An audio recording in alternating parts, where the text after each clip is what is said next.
Of course, we're live already because I always make that same mistake every single time. Okay, let's post this to Mastodon.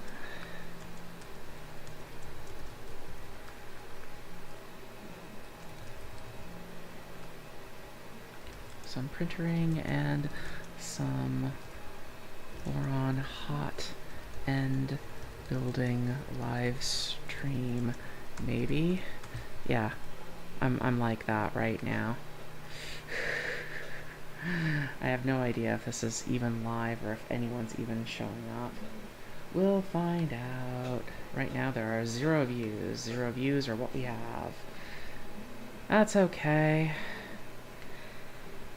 Oh no, Firefox, don't do that. And I don't really want you to go full screen either. Okay, well we'll just live with what I got. And what I have isn't much. Oh no. Someone decided to join. Oh no. I'm sorry. I'm not going to be very entertaining today, I think. Half of the problem is that, yeah, my week really took a turn for the absolute suck toward the end there. Okay, well. So here's my thought. I'm in the middle of rebuilding this mini afterburner hot end, and I've got the switch wire going here, printing some parts for a dry box. So I figured, why not do a little bit of a live stream while I'm at it? My thought was, okay, so this one has the really long wire. So here's the plan. I have this hot end that I had before, and someone is messaging me. Who's messaging me? It's my housemate.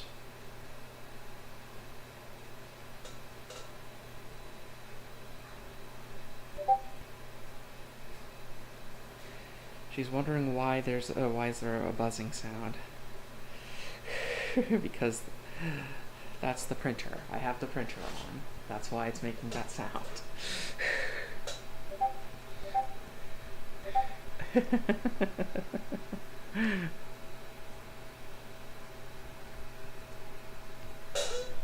Okay, so here's the thing.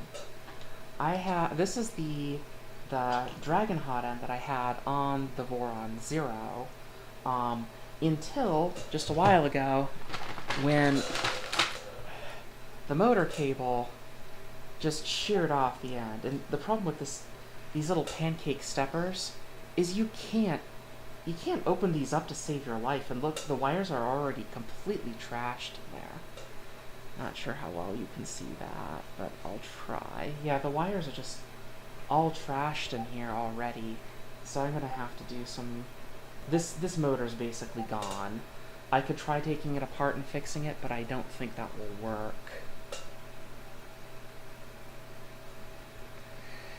Okay, so I think I'm just gonna have to toss this poor motor. It wasn't a bad motor, this Fistech one, but it did overheat a lot, and I don't seem to have that problem with the LDO motors, and I don't know why. I'm not sure what the difference is with the LDO motors and this Fistech one, but this Fistech one just overheats all the frickin' time. I am astonished that the back of this thing is not melted. You can see the outline very faintly where the motor is, but it's not really appreciably damaged.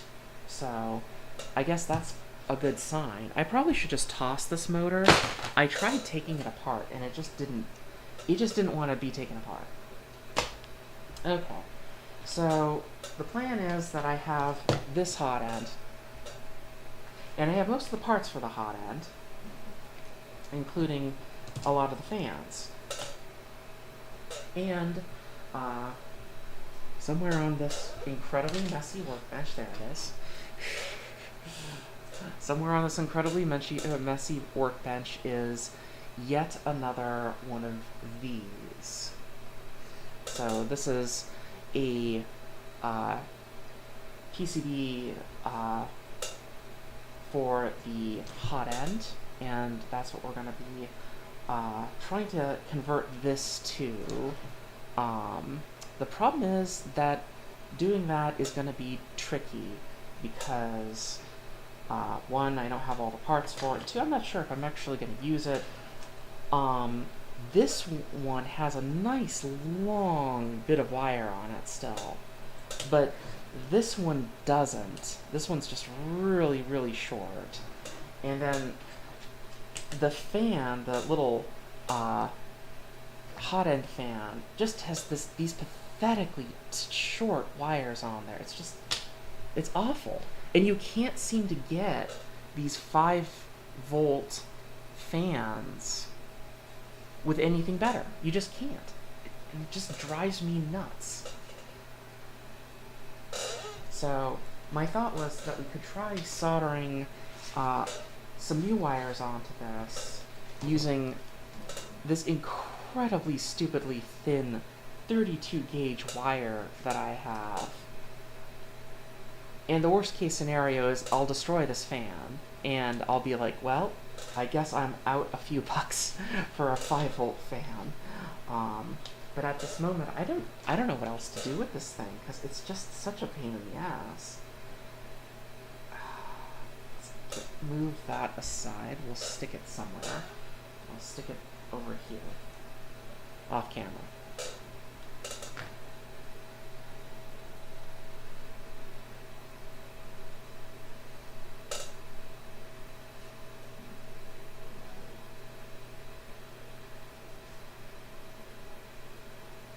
There we go.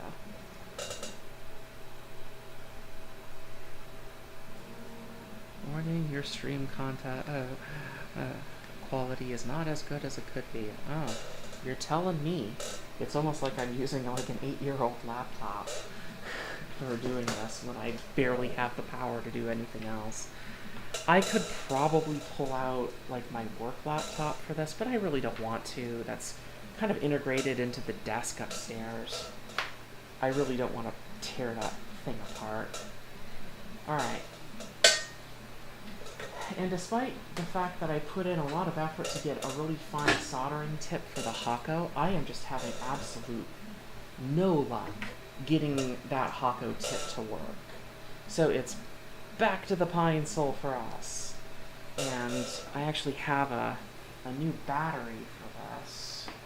So I don't have a big solar generator battery here on the desk. Okay. Got all warmed up. There we go. So first of all, I guess we'll just have to start desoldering these. I guess there's no reason why I have to worry about damaging them, but, you know. Let's pull that out.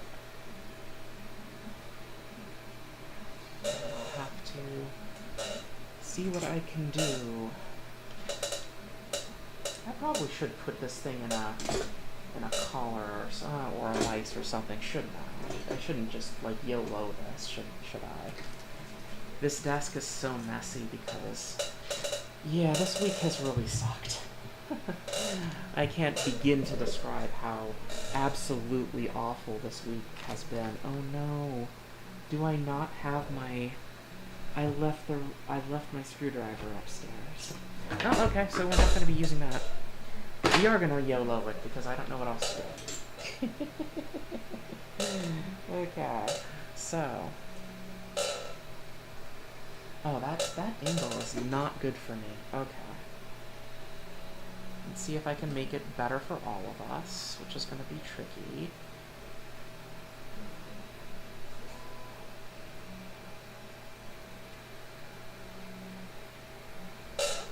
Sorry about the experimental camera angle here, but the switch wire is actually all online and printing, so I figured, why don't we just have that running?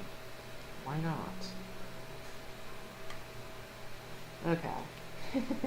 You know, a smart person would actually mark this positive negative before they start soldering the hell out of everything, and then they'd forget what polarity stuff is. You know? A smart person would do that. I'm not sure if I'm the smart person. certainly can't draw. Okay, I used to be able to draw. And then I got way too nervous about it and stopped.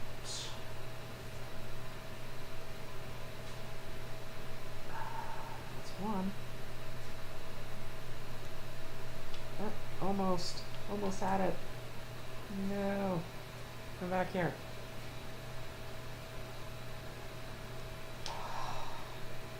Goodbye, lousy cables. Okay.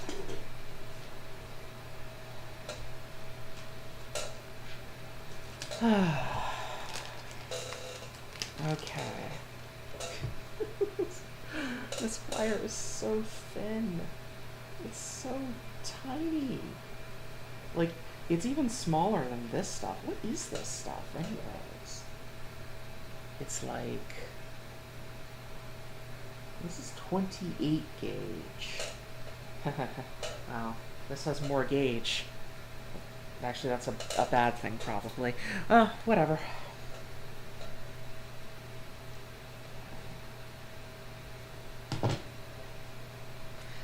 So yeah, it's going to be a little bit crowded to do all of this in the microscope, but I could put the bench cam back on, but, you know, the bench is it's watching the switch wire. It's doing okay so far.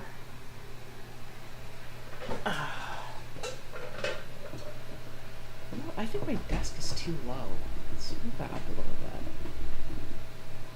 There we go. Okay. That is a bit of filament. That is not solder. It's neither food nor ink. No, go away.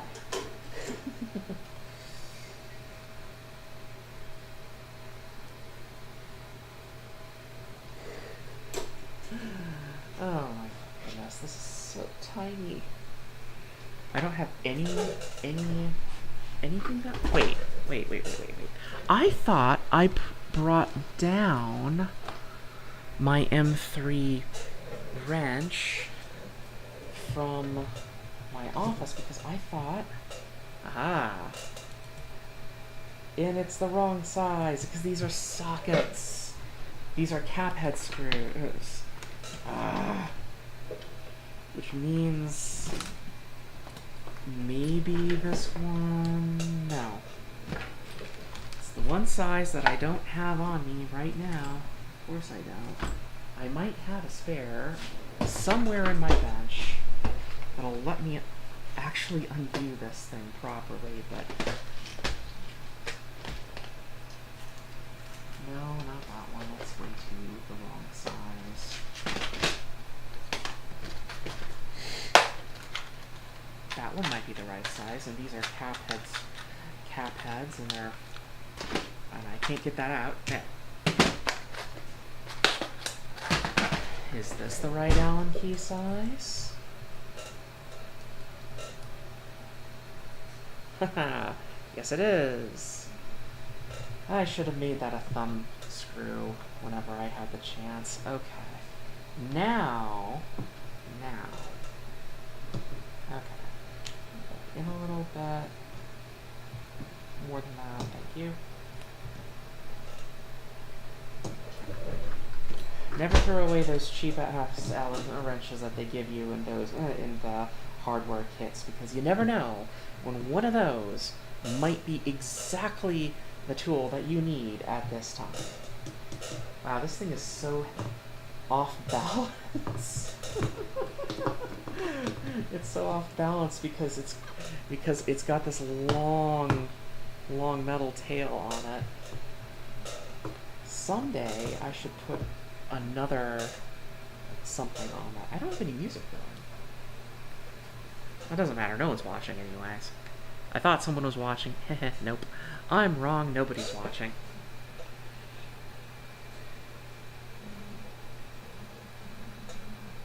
I'm guessing that right now is not necessarily the time for a lot of people to...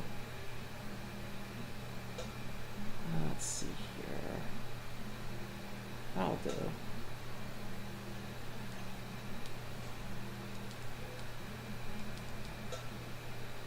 You know, I'm not feeling that. Darn it. What am I feeling? No, I'm not going to put on a movie. What am I doing? No VLC. That's not what I want to do. Do I have all of Mount Shrine on here? I do. That's good. Okay. Yeah, I'll listen to that. That's pretty good. Okay. I guess I'm in an ambient mood today because I'm going to put on some Mount Shrine. Which is fine, because nothing wrong with that. Okay. Oh man, it's so tiny. It's so tiny. Okay. Microphone. Oh, that microscope is not giving me the angles that I want. Everything else. There we go. Okay, let's try that. I don't drop the soldering iron and burn myself and damage equipment. Yeah, the usual. Okay, sure. I'll take it. Now, where's the black wire? I do have to admit that if you're going to be building some hot ends, this 30 gauge silicone covered wire from Adafruit is actually pretty good stuff. Like, it's just the right amount that you'll have plenty left, and it's really super thin. So it's good for like driving a short string of NeoPixels or a 5-volt fan. Don't run a hot end on it or anything silly like that. But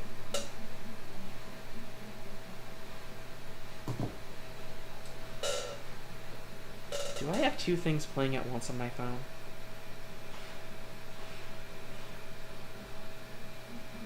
No. But for a bit there, it sounded like I did. Okay. Oh man, it's so tiny.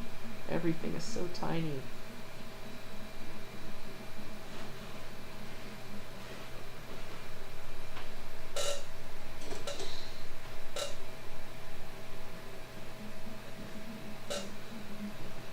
I need one of those little helping hands thingies.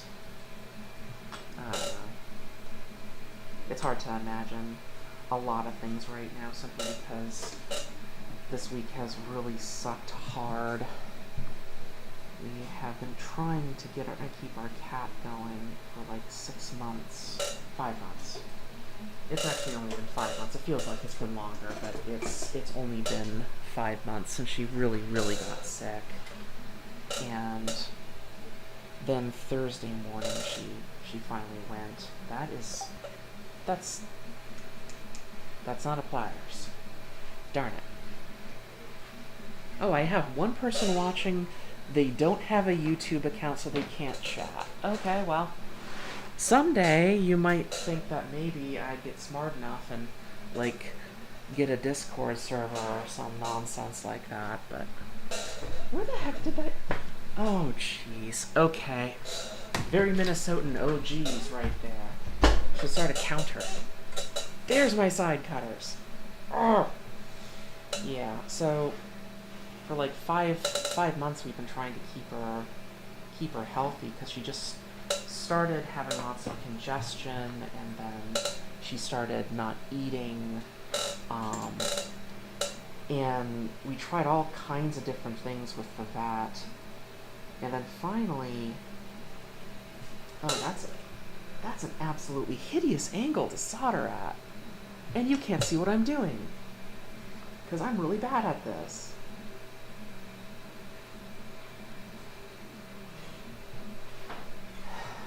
Okay.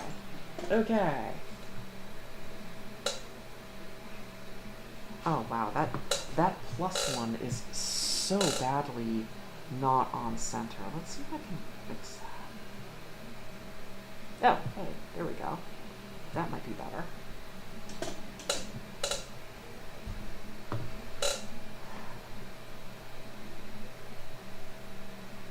Okay, do I want to get a multimeter and beep that out? I know that it's a fan, so it's on a coil, so it doesn't make any difference, but why not? Um, and it turned out that, so we first thought that it was like a really bad cat cold, because apparently a really bad cat cold had been going around. And no short, good. And so we started doing the normal congestion things, and we put her on some antibiotics. And then she stopped eating. And she went from 7-ish pounds to almost 4-ish pounds within over 2 months. And then we decided that we're going to start making some custom food for her as a last-ditch effort, because we didn't know what else to do at that point. We had changed antibiotics already.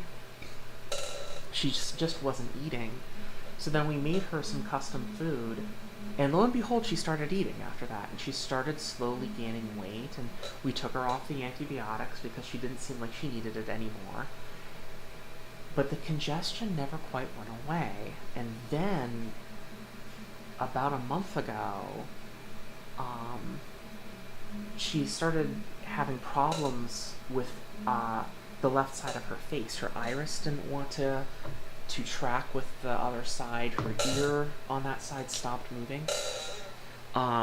She occasionally pawed it, but she didn't look like she was in any pain at that point.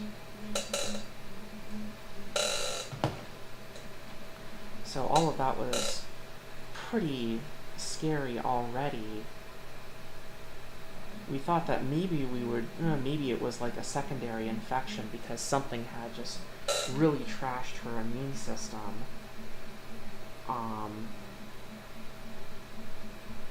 And we thought maybe if we did that, we'd probably be able to get her back to a road that's more of a recovery. But then around the bottom of her left eye started really swelling up, and it just got worse and worse and worse. And eventually we had to put her on steroids because we didn't know what else to do. And it still was getting worse, and then about the last week she started to stop eating nearly as much anymore, and that was really hard. We kept trying to persevere and see how much further we can get her going. And I just broke that straight leg. Well, you know what? Who cares?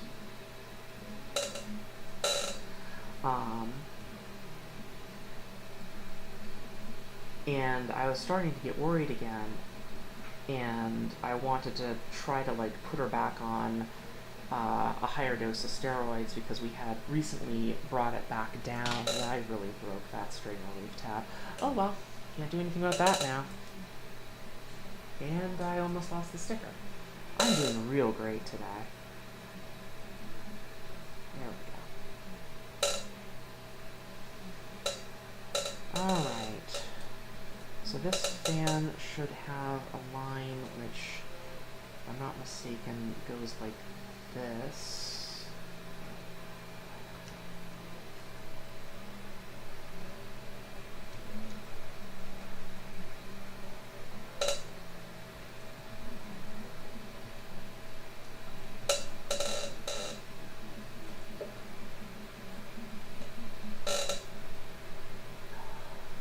I almost want to put a dot of epoxy or super glue or something on that to keep it down, but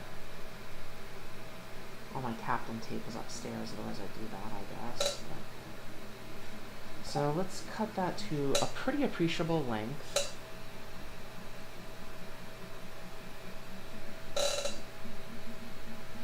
Yeah, it was pretty rough, actually. The worst part, though, was Thursday morning, because... Actually, no, let's go back. Wednesday night, I was watching some movies. She was doing as she was the previous day. Her breathing wasn't particularly worse. And then somewhere around, 7 o'clock that night, after everyone else had gone upstairs, and it was just me and the cat, her breathing started getting a lot worse. It clicked over from, well, that's bad, but she occasionally gets sleep, to, oh, geez, that's awful. And I was really hoping that maybe it was just temporary, that eventually she'd pull out of it, and then she would be okay later. But I went to bed after that because I was exhausted. Because every day, in addition to working, I would keep her on a couple t-shirts, on a hot pad, on a cat bed, and I would change the t-shirts every time that she made a mess of them with snot or with messy eating or anything like that. I'd clean her face, I'd feed her, I'd spoon feed her, because I wouldn't know what else to do. She didn't want to eat from a bowl anymore. The real worrisome part about Wednesday night is that just the previous night, she was doing, as she was, and when I went home, and somewhere around some episode I was watching on the TV, and that's set to 5 volts, what happened is that a little tiny moth wandered past her bed, and she just jumped up and bapped it. And I was so happy to see that, because it was like one of the few times in a long time I've seen her just go up and do that. And then she lumbered back to her bed and fell asleep and tried sleeping again. So fast forward again, back to Wednesday night. Her breathing got really bad again, and she's had this before, and sometimes it passes, especially if she's on the prednisone, the steroid, for a couple days. Okay, we have fan. Good. So that little bodge actually worked. Which means we can take this one, and after I clean out some of the schmutz in it. Okay, that's all just really stringy. We're not going to bother them. Slip that down in that channel, hopefully not damaging absolutely everything. Oh, I see what's going on. I'm making a mess of this one right here, so her breathing got appreciably worse that night. I was really hoping that maybe it's temporary. Maybe when I come back in the morning, she'll be doing a bit better again, and we'll be able to have a nice quiet day. But no, that next morning her breathing was just still as awful. She was making a visible effort to retain her breath that morning, and it was really hard. And I was sitting there thinking, geez, how much longer can we have with this? We can't really keep going for much longer here. And I was really worried that, we were pretty much at the end. So I was trying to feed her, and she was eating, not nearly as, enthusiastically as she was before, but she was still eating. But her breathing just wasn't getting any better, and I managed to catch 2 photos of her when she had like 2 minutes of sound sleep. Just 2 minutes that entire morning. And she started getting more and more agitated as the day went on, and I was going to pick her up and try to hold her for a little bit, and she just jumped out of my arms immediately, ran down the hallway, and started stumbling and throwing herself around. And that's when I ran up to get my housemate, because a few minutes later she was gone. That really sucked. Oh, that sucked. I'm about to trip over on the cable from soldering iron and make a big mess of this. Do I want to use the thicker wire for the 24 volt fan, or do I want to try using the teeny tiny wire again? Let's use the teeny tiny wire. Why not? If we're going to rewire it from the main point, we'll use the teeny tiny wire, even though this is on the outside. It's just that it has to get over this little corner here, and it sucks. Okay, so let's pull this fan out. Disconnect that. I'm surprised that I managed to rewire that. You notice that this hot end is not in particularly good shape. It's snapped here, it's bent there, but the the extruder works really well. So I decided I might, since I have all the parts, I might as well just try to save it. When I ordered the PCB for this hot end, they sent me two tool head PCBs by mistake. So I guess I got a spare. Alright, let's try soldering this one together. So yeah, that was my days, my Thursday. Okay, same thing. Remember how a smart person would actually mark these things so that we know which one's which. There we go.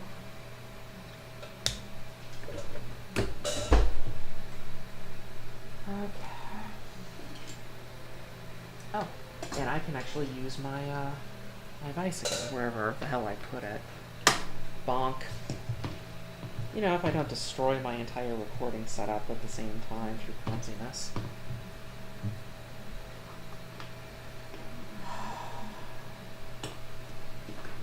I want to be mean to myself, but there's no point in it.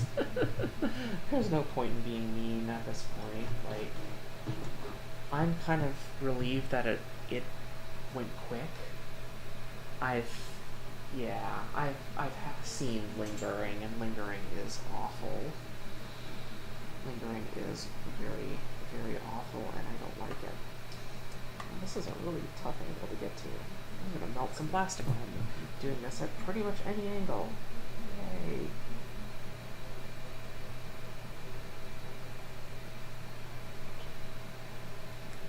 And the soldering iron turned itself off. Et2 soldering iron.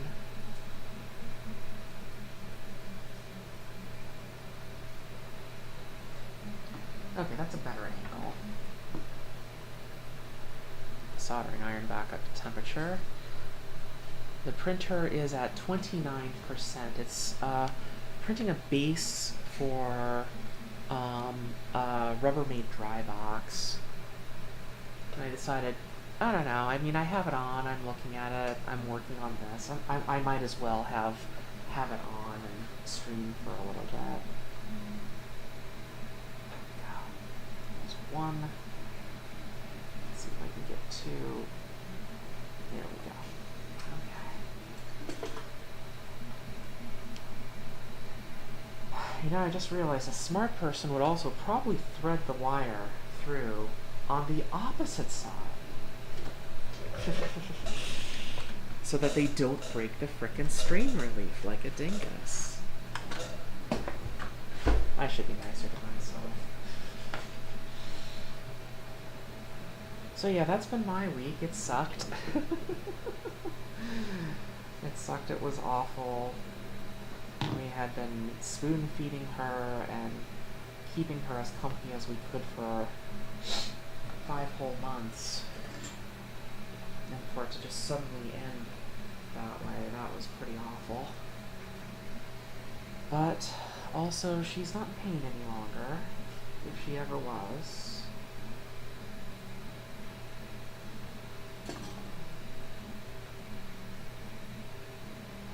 And there's my second clip. My bench is a complete mess today. I'm so sorry. I wish I could keep it cleaner, but as you can tell, I've been having a hard time lately.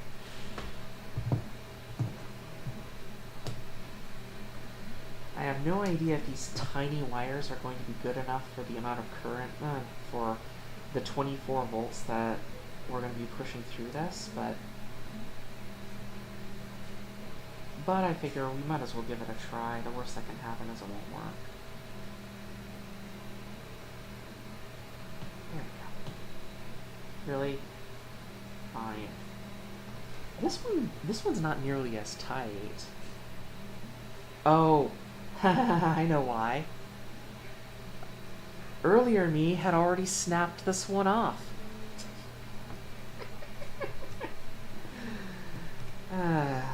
Of course. That's how we do things here. Okay, well. Anyways, let's try doing a little bit more soldering.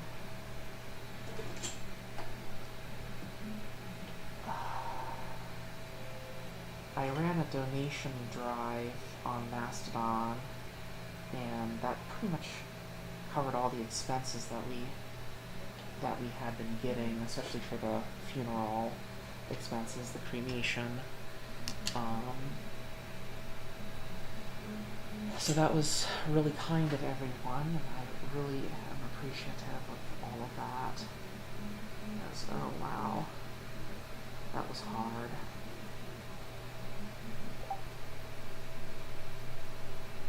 Somehow I managed to solder that, despite my best efforts. Okay. There's my solder cleaner. Oh, jeez, this desk. This bench is a mess. Wench, what are you doing? I know what I'm doing.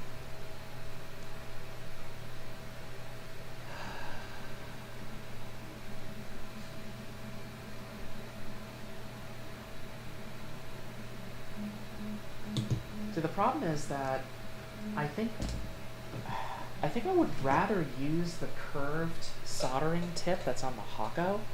So I got one of these little guys, but I just can't get the soldering iron to work properly. It just the solder doesn't stick to it.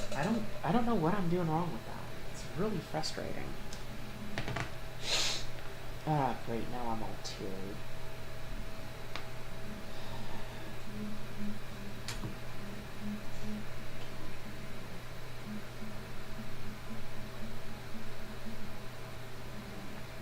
I don't know, maybe I have the wrong solder, or maybe I'm just not following the electronics hobbyist precept of you can never have enough flux. And that's probably what my problem is right now. And I lost my tweezers. Not the locking tweezers, the other tweezers. The nice little... There they are. Why did I put them over there?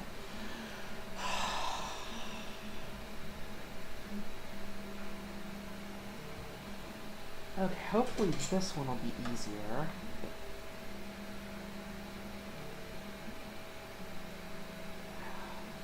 Nope, that's gonna be too cold. I just can't quite get a good angle on it with this soldering iron. The problem is this one has the finer tip, so it's really the one I want to use. Holy crud, I actually pulled that off. Okay, sure. Sure, man, if it works. If it works, it works. Okay. Sticker. Where did I put the sticker? There's the sticker. Not that the sticker matters that much.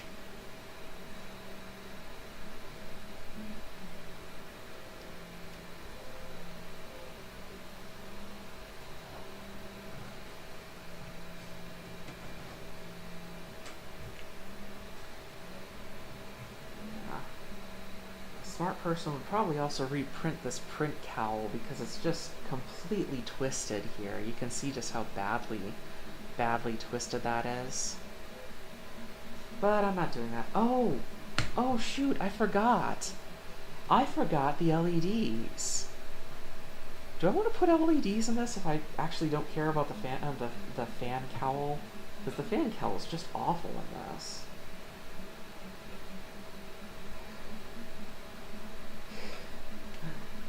There we go. Awful. Okay, now let's cut that off at an appreciable length. There's pretty good. Snip. Running out of that wire. It's probably a good thing.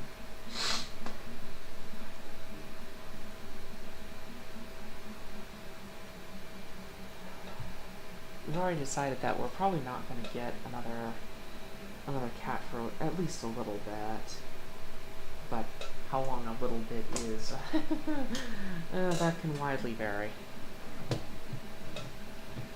Alright, let's try a power up test, see if... Oh! I forgot to continuity test that. Oh, let's do that now. We can do it from the other wires, so hopefully I didn't short it.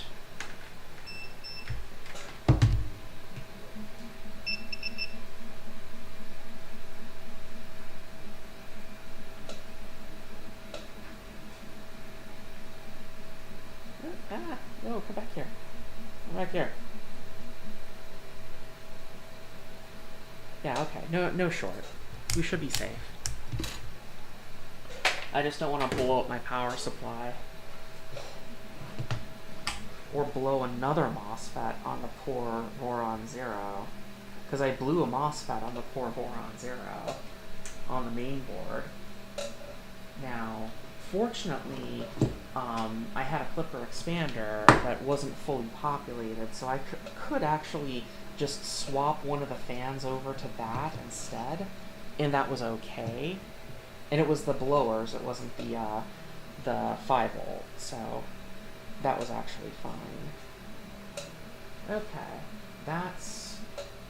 these are 24 volt fans, so we're gonna go with, let's try 15 volts. It's a little bit overpowered, but nope, nothing. Alright, let's go all the way up for our 24 volts.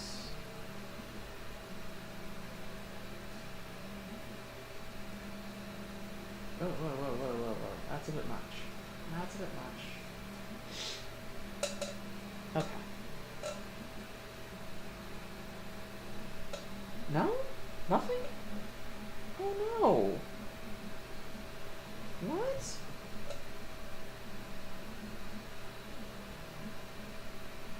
Oh no. Oh, did I lose this one? Did I trash it entirely?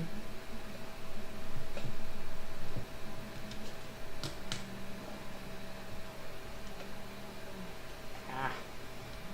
There we go. Let's get that out of the way. I'll set that aside. Did I just completely ruin this one?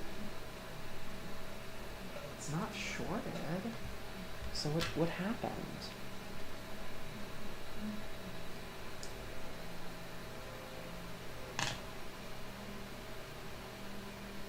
These look like they're making good contact to me, but for whatever reason,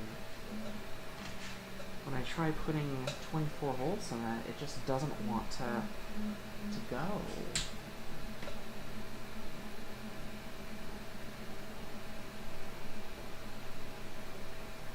Oh.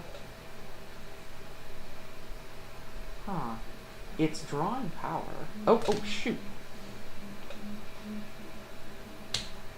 And magic smoke got released. How did I do that?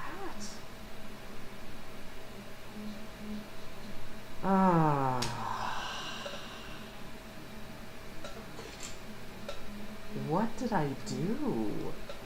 Okay, let's save the power supply so we don't actually fry it. Wow. What?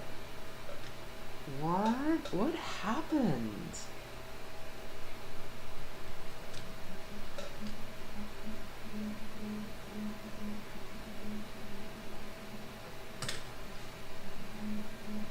Oh, I bridged these two connections.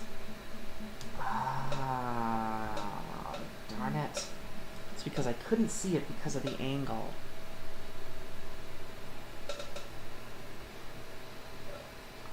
Let's see if I completely trashed it.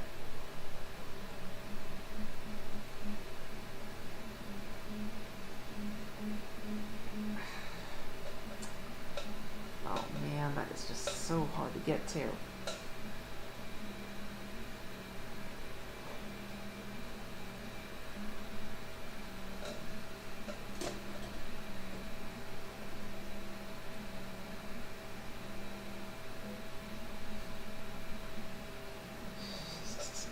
Okay, well, we'll try it now.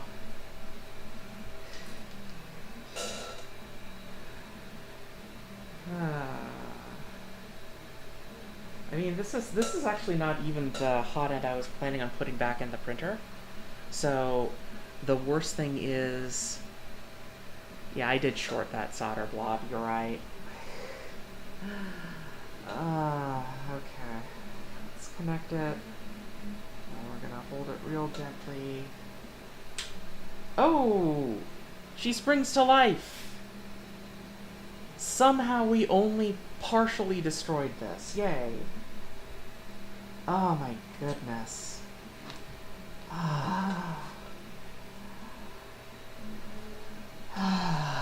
Okay, so we still have this part. This part's still good.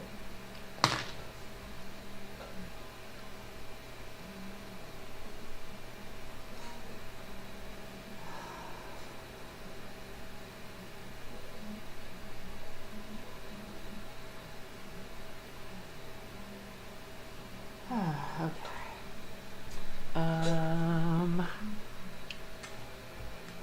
Okay, let's slide that right back in.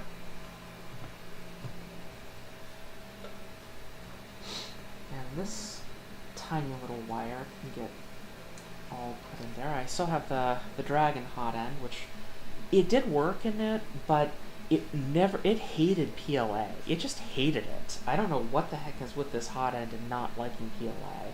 Loved ABS though.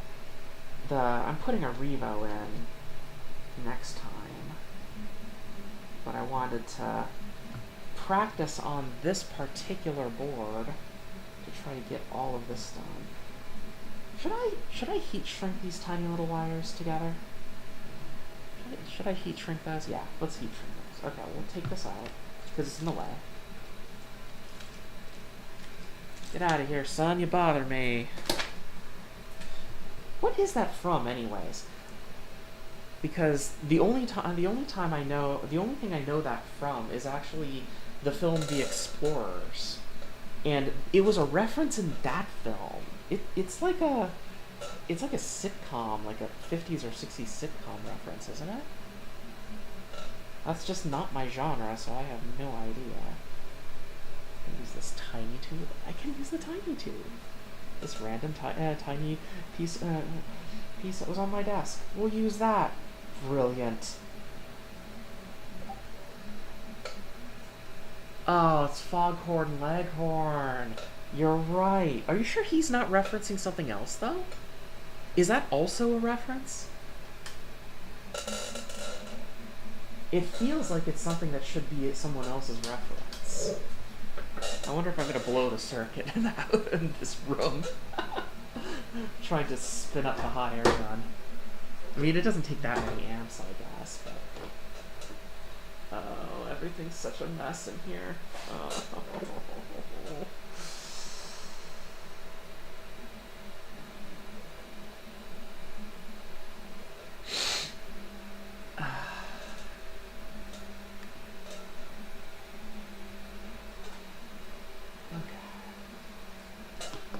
Remember, the rule of electronics is if it starts to smell like chicken, you're holding the wrong end.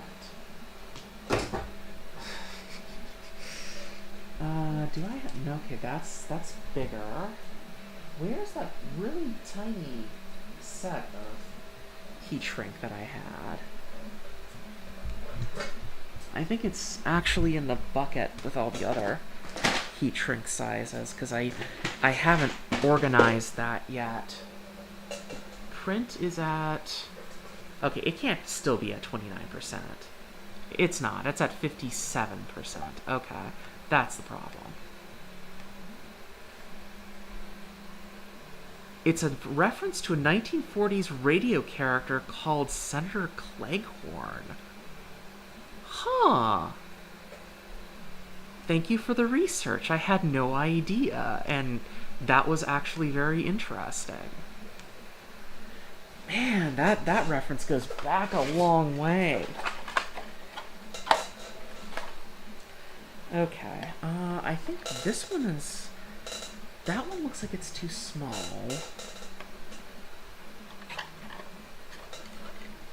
That one's smaller than... No, it's not smaller than that one. Is that it? Do I not have anything else? Oh.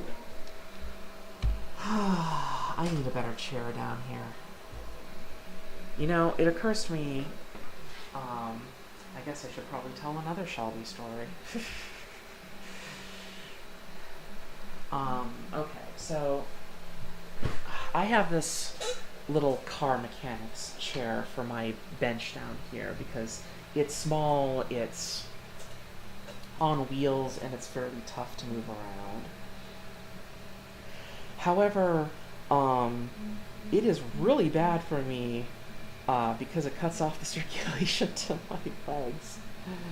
So I really shouldn't be using it, and it's got no appreciable amount of padding whatsoever. So it's pretty awful, to be perfectly honest. It's pretty awful stuff.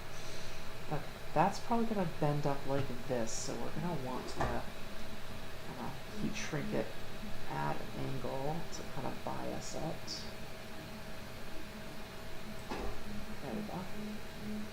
Because we're gonna loop it through this little loop here, and then the PCB back plate has another little zip tie loop that we're gonna loop around there. So it's actually gonna go up, which is a little weird, but that's what it does. If you want to imagine what that looks like, you can put, well, put the hot end into it. Oh, why don't I put the hot end back in it? Suddenly I can't remember where I put that. Okay, there it is. Oh my. Can you tell I haven't been sleeping?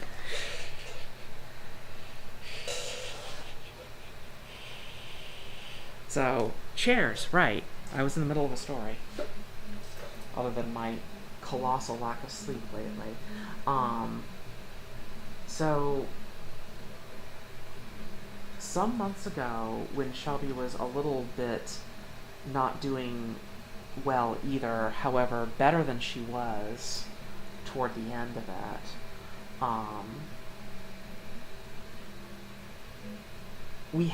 I decided to get rid of this mattress thing that was in our main room, and we have a beanbag chair on this mattress thing, and the corner of it was exposed so that Shelby could go and lay on it, and we put her hot pad there after she had dental surgery years and years ago. And we had to get rid of it because it was just filthy, it was driving me nuts, I could not keep it clean any longer.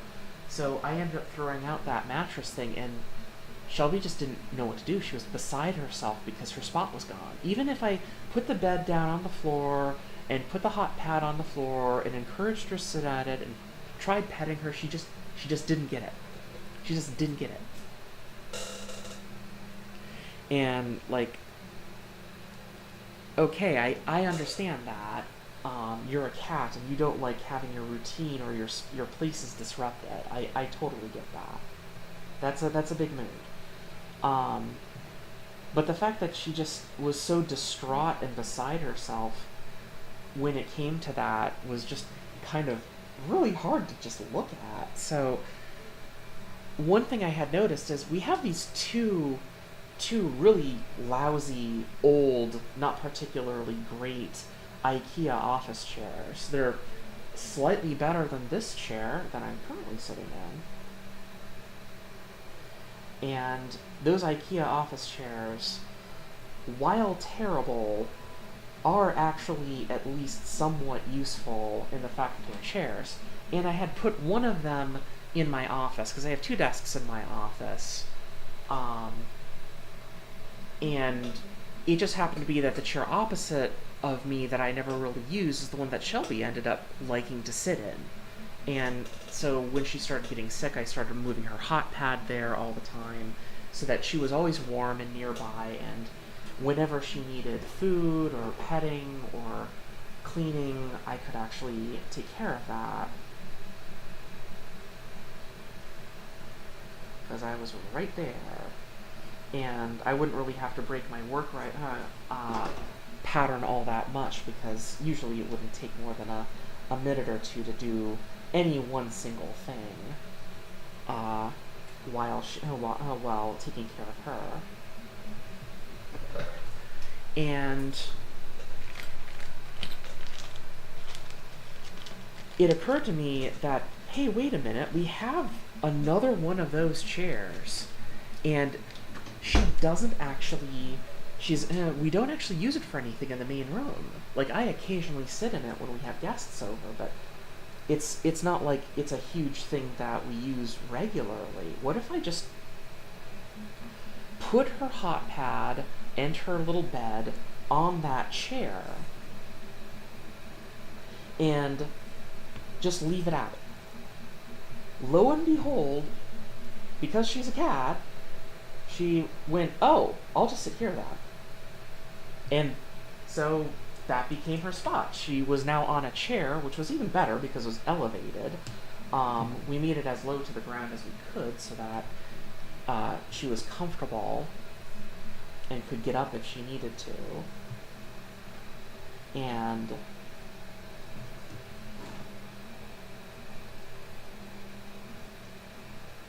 since it was the same as the other chair, it was perfectly familiar to her. So it was kind of like hacking the cat's logic. It's like, oh, this is the same chair. This is the same chair. It's not the same chair, but it's the same kind of chair. And that was good enough. Okay, so now we have that zip tied off and that zip tied off. Put that. There we go. Wow, and I screwed it up. Can you guess how I screwed it up? That's right. I forgot the thermistor line. Okay, well, that's what happens. There we go. There are more zip ties where that one came from. Because they came from a bag. So that was actually one of the nice little things, because it was familiar to her, so she never felt like she was completely lost. It was a good spot for her, so that she was always nearby, and if we had to, we could roll her around on it, but more than often than not, we would just pick her entire bed up and just move the entire bed, because it was easier to move her entire bed.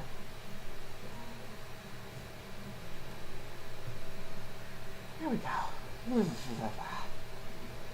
And I decided not to put the LEDs in this one because the fan cowl here is just completely trashed, because it's just bent and broken here, and I kind of would like to just redo it. I don't know when I'm going to do that, though. I'd have to either print it on the switch wire, and that would take quite a while, or I need to get the V0 back online and print it on that. Okay, so we now have that all done. And then we can start working on getting the PCB part. Now, the PCB part has some spacers, so it's kind of like this far, and it's hard to tell without, like, I don't have another set of spacers for that.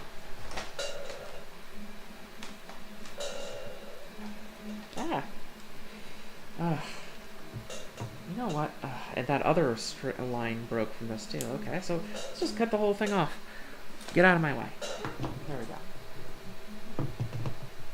So it occurs to me that what we could do is, now that she's not going to be using that chair anymore, I could probably just take it down here and use it instead. It's just as creaky and loud as this one, and it only kind of hurts my legs, instead of definitely hurts my legs. So the wiring path is like straight up. It's really weird. So it's like you put the motor in, there's a little bit of space, and then you can see how it jumps from like here to here directly, these 2 points. So you have to do a 90-degree bend to go through here, and then it goes to the PCB. Which is why I wanted to get this motor back out, even though it's broken, because that'll give us a decent, not great, but decent idea of distance. So, yeah, something like that. I suppose I could get some really long M3s and just thread it through. Gotta have some of those around here somewhere. Because for whatever reason, Voron Design decided, hey, you know what would be a great idea? What's that, Voron Design? What if we use some really thin and hard to print standoffs with threaded inserts here to save a few different ounces of weight instead of using just a frickin' bolt? That's just longer. Why Voron Design? Why did you do that? I mean, you have your reasons, but it just seems silly. These bolts are probably way too long anyways, but we're gonna use them because I can.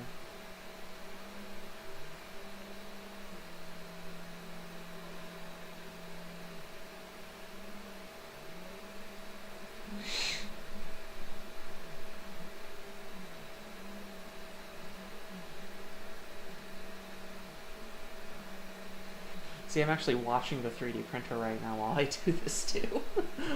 It's like, is that filament actually advancing? Yeah, it's actually advancing. I can see it getting more and more taut from my angle.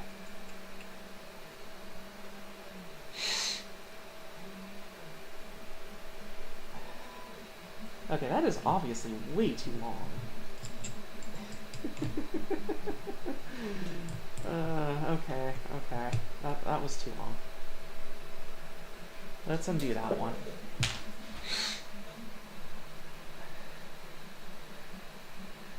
Perhaps if we use a measuring device, we might be able to approximate a better bolt length somehow.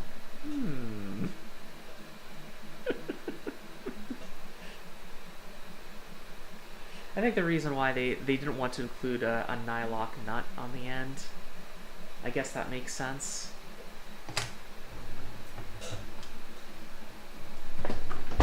I don't know. It's not my favorite bit of design choice in the Vorons. Let's try. How's 25 millimeters? That's about right. Try those.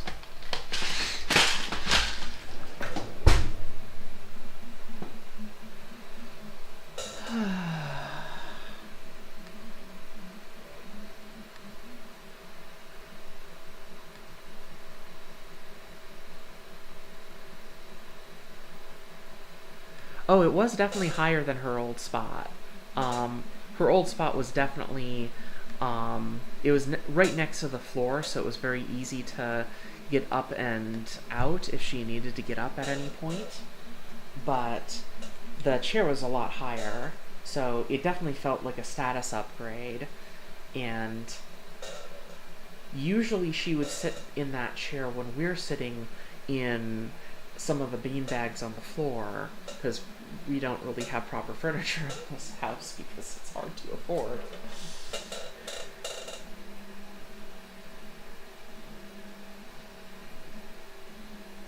Now, why am I doing it like this when I could go the other direction? That's a good question. Why am I trying to screw it through this thing anyways? I should strip this, this is not supposed to be plastic threaded.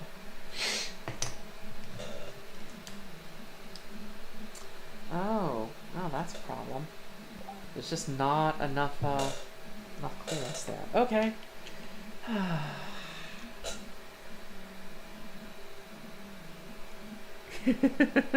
The avalanche has already started. It is too late for the pebbles to vote. Yeah, that sometimes with the Voron Design, it feels a bit like that. This is not to say that a lot of their decisions I don't like. In fact, I like a lot of them. The full size stealth burner that's on the switch wire up there, I actually really like the design of that. It's actually surprisingly a lot easier to work with than the mini stealth burner that's on the V0. I wish there was a way that the mini stealth burner, that the V0 could just use the full size afterburner, even if it looks utterly ridiculous. But my guess is that they didn't want to do that for reasons. Even though it's just kind of a reduced version of it. Okay. So now we'll just bolt that through. It doesn't have to be good, it just has to be good enough. Plus this motor is damaged anyway, so we're just doing this to get a sense of scale. That's all we're doing this for. But that's a little bit too tight. We want a little bit of a gap there. And seriously. Come on.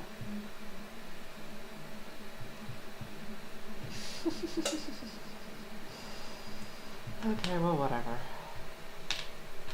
I'll make it work. And this is all just practice anyways, because this isn't the Revo that I'm going to be using, this isn't the motor I'm going to be using. I do technically have a good motor somewhere, but I don't really want to put it in yet while I'm roughhousing this entire hot end.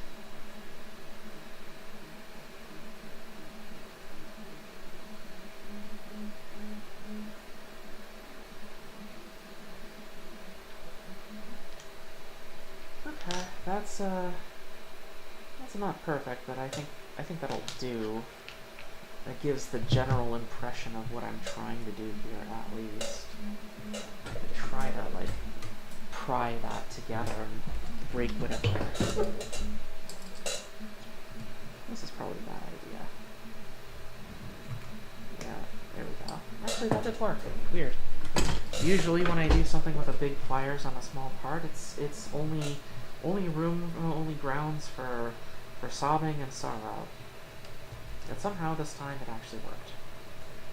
Okay, so we got a pigtail here, and we got a pigtail here.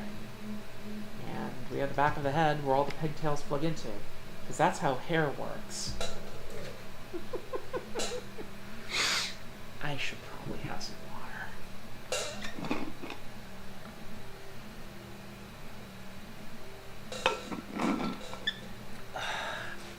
Wow. Did not realize how dry my throat was. Okay.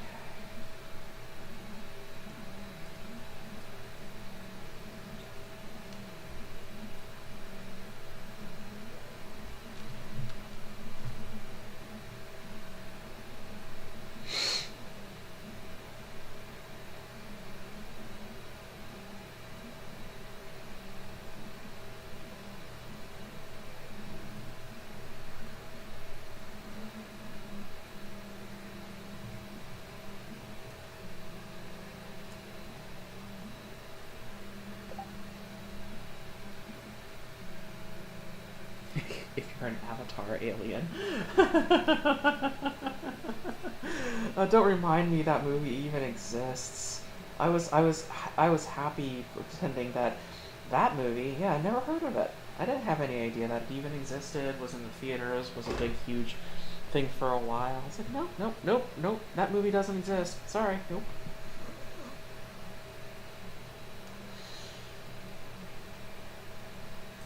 We don't really want to tie this down just yet. Unless if we're fine with just trashing another zip tie. I guess I'm fine with trashing another zip tie. Because it's just going to get in my way if I keep holding it. Because I'm so Midwestern that I'm like, no, we must save every individual zip tie. It's a zip tie. What are you doing?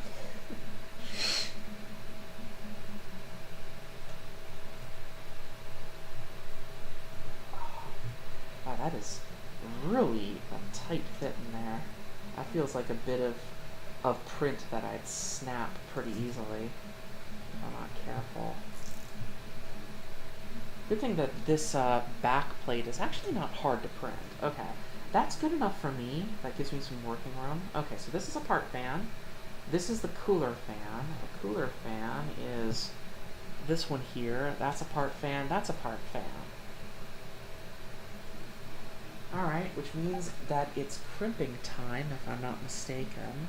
Do I even have enough connectors for this nonsense? Got one here.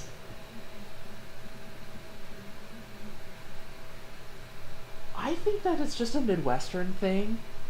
Like, I think in particular Midwesterners are just really, really like sensitive to like, I can't throw the thing out. Why can't you throw the thing out? Because it's still useful. It's like, it's not useful anymore, dude. Let it go.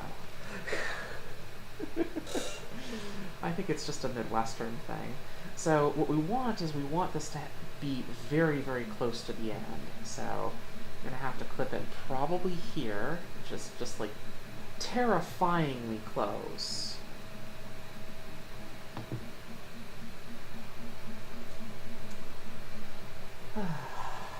Is that polarity? Yeah, okay. So there's a polarity in here too. You can just barely see there's a plus here and a minus there.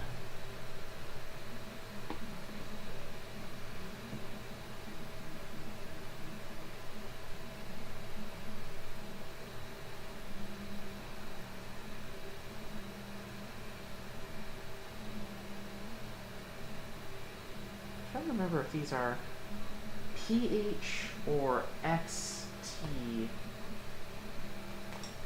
connectors. I don't remember anymore. It's these little tiny suckers that they have on all of these 3D printer main boards. Okay. Where did I put that strip of pins? There it is. These are probably the wrong size. Oh yeah, those are the wrong size. Those are for something even smaller. So those are not the right size. And I only have so many of these left. So that's great. Alright, that's another roll. Oh! I found another strip. Okay, good. Because you go through a lot of these little tiny things. Okay. Gripper.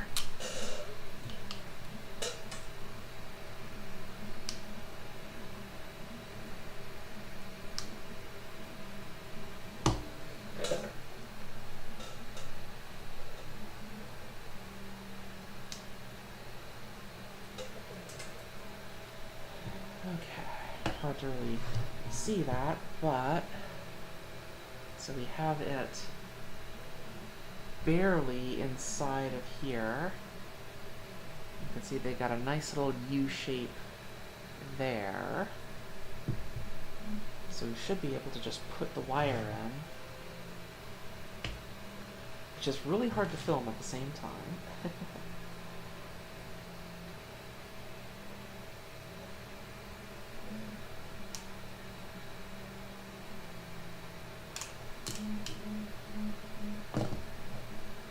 Yeah, okay. I think we got that one.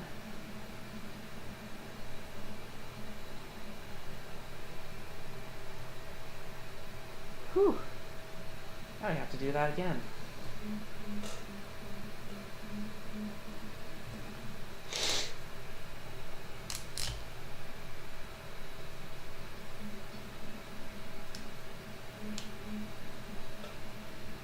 Ah, no. Okay, I obviously need to use tweezers to put that in there. Back here. Back here.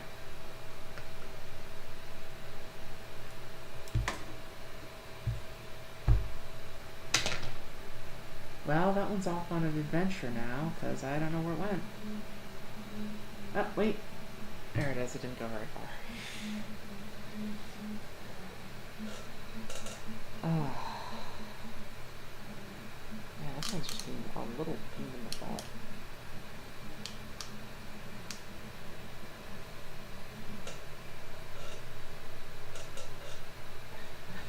How is that slipping out of my finger so easily still?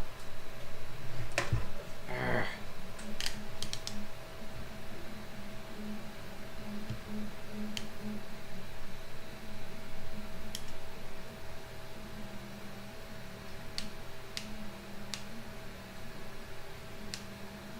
There we go, finally.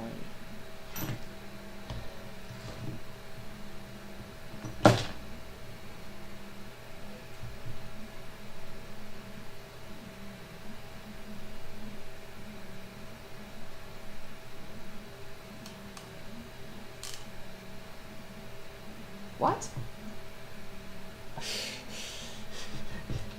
I moved my hand at the wrong moment and ruined the little piece of metal, but also didn't affix it to the wire in any shape or form. That one really was warning me off.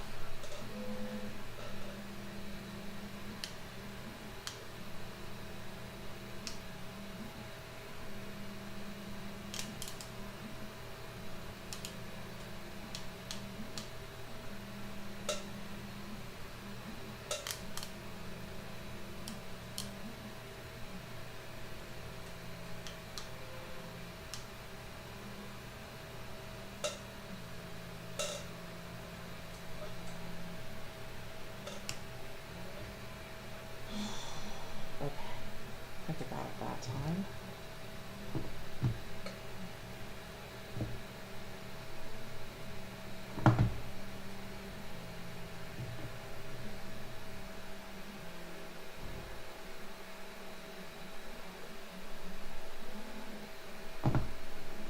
Something is going on here.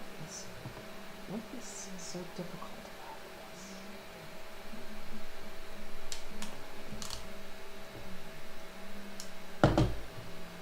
Okay, I think I got it. Should we test it? See if it releases the magic smoke again? That'll be fun. Round.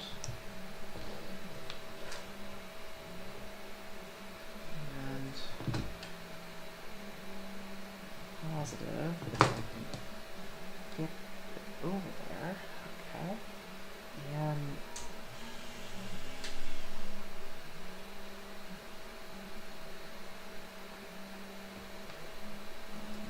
And that was the wrong fan. That's actually the hot end fan. So I might have cut that too short. Might have. Let's find out. So it's positive, negative, like this. So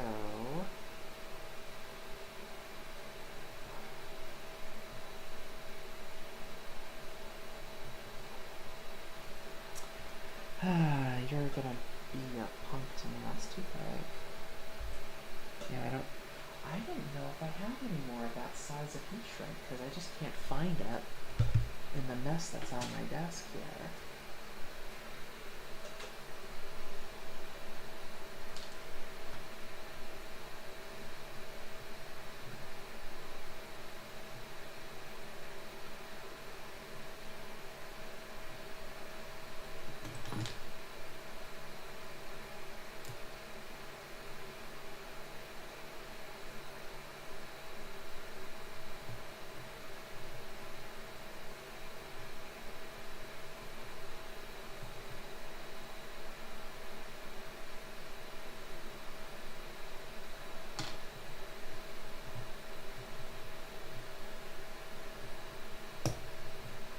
And that's just barely enough wire to do that. Oh man.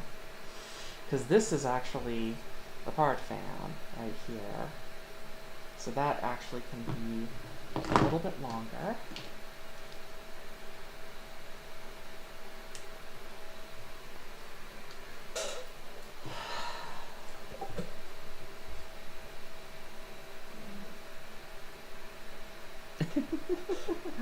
Read the silkscreen on that heater as Hecate. It's really badly printed. Like, this is the clearer one. The other one is nearly illegible.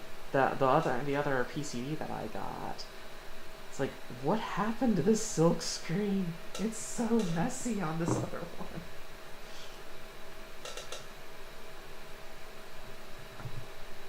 Nope.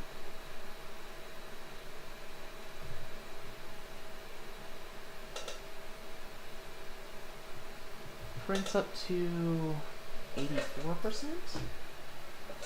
Let's take a quick peek at that. That and I need to stand up.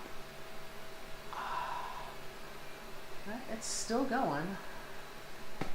Still going pretty good. I do love that 3D Fuel iron red filament. It's a pity that I can't get that color in ABS because it's just a smidge darker than the ABS that I usually use that's on most of this printer already. And in person it's a lot prettier. It's just got a little bit more richness to it. I am half tempted to actually stand and keep working because I can keep sitting on the chair. Which means that I'm going to have to make the entire desk shake for a while I raise the whole thing up.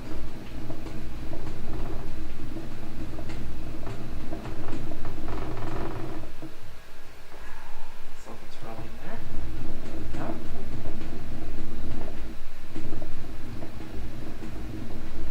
I'll reposition the printer camera in a second once I get this all the way up.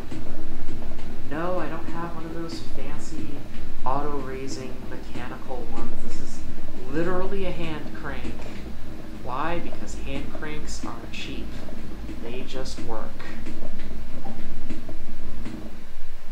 And that's as tall as the bench gets. Okay. Let's reposition the camera. Whoa! Ah, darn it. This mount is a little bit overburdened. So when I put just a smidge too much weight on it, it just completely lost itself. Let's see here. I'd like to get that a little bit further out of the way so that you can see what's going on, but also get it a little bit more there. If the rest of the arms will let me do that. Okay, cool. Now at least I can stand up, which isn't nearly as good.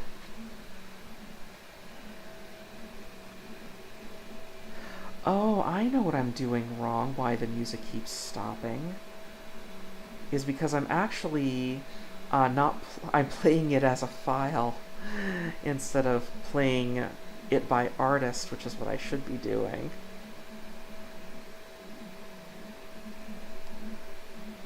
Maybe that's okay. Maybe that's for the best. The shaking and sound effects sounds like the lava trading sound from Super Metroid.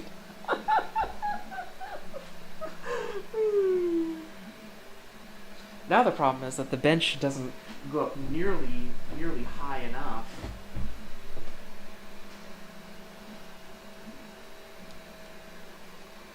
It's almost like what I'd have to do. I mean, I could do that, I guess. I have another vice. Meanwhile, the Hamaki Dasad is like, you have another vice? Do tell. Not that kind of vice, you French ninny. Get out of here.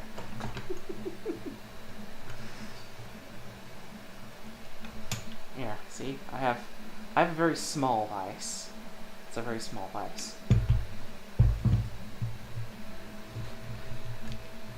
Will it be big enough to hold this hot end at all without destroying it? Well, let's find out. Survey says just barely. Okay. And it's also just such a funky size. Just a second. Stuff a cloth in it. That's always the answer to problems when you can't grip things in a vise. Stick a cloth in it.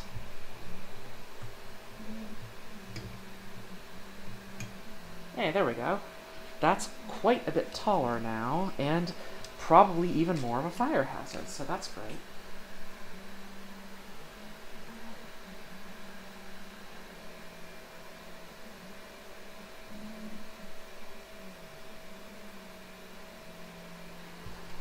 Okay. Give me a second here to reposition the...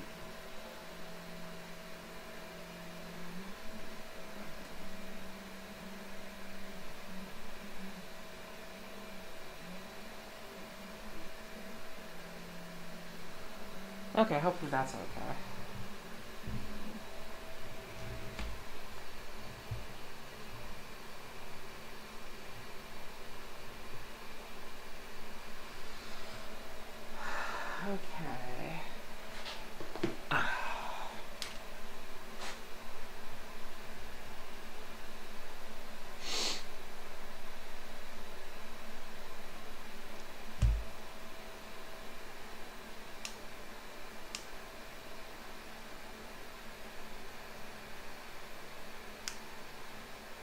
There we go. Got it. Now you're not supposed to tin the wires when you crimp them.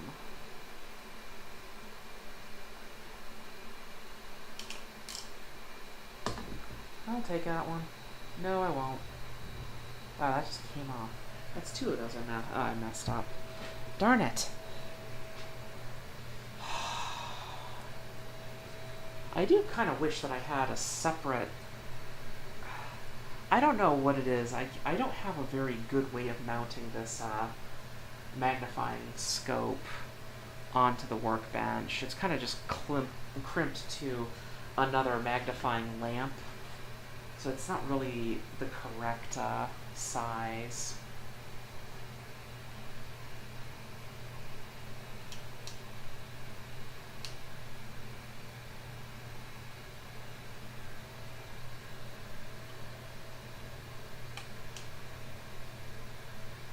I am just having no luck with this crimper today. Just trying really hard to get the crimper to behave. It's telling me maybe my time is up and I need to go and watch shitty movies or something. And I dropped that connector too. Oh, I'm having such an awful time with this today.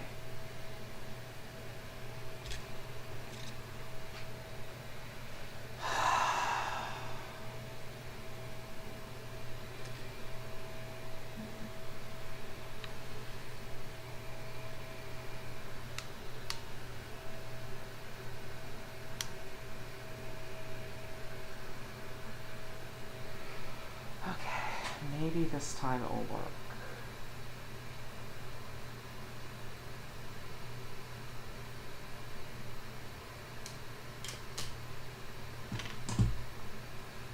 Okay, that time I think I got it. Yeah, unfortunately, sometimes I think I should get a much more stable, like, overhead rig that fixes the camera mount for the microscope, so it's not on a swing arm. But I don't really have the money for that.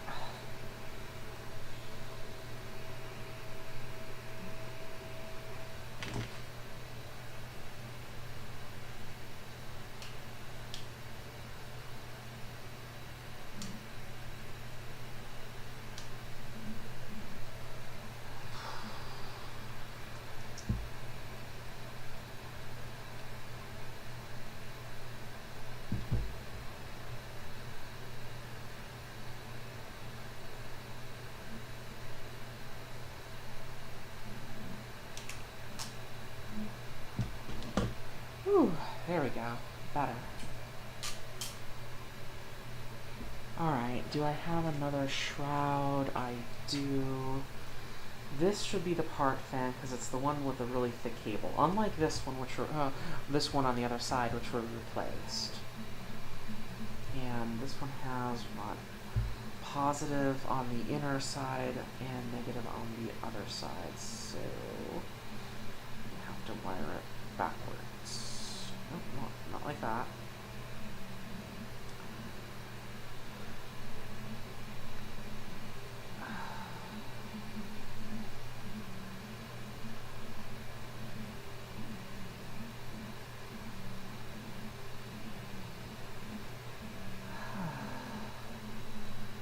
Oh, why did I watch that episode of Voyager? So, there was a sale on Star Trek DVDs back in December, and I decided to just go grab a whole bunch of them. Actually, no, I think it might have been April. There we go. That's actually a bit more cable than I probably would have preferred, but yeah, that's good enough. I'll take it. But does it power up? That is the question. Well, let's go find out. I think I might be almost done for the day, or Maybe I can keep going for another 40 minutes. Who knows? We should at least keep going until the printer is done. What do you say? Because I'm just getting really sore and tense here, and I could probably use a nice walk outside before the rain really gets going in earnest.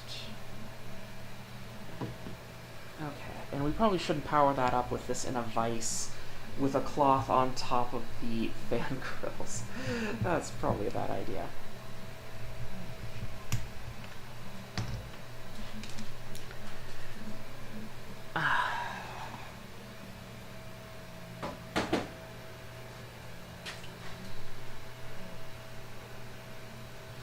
Okay, so there's our fan.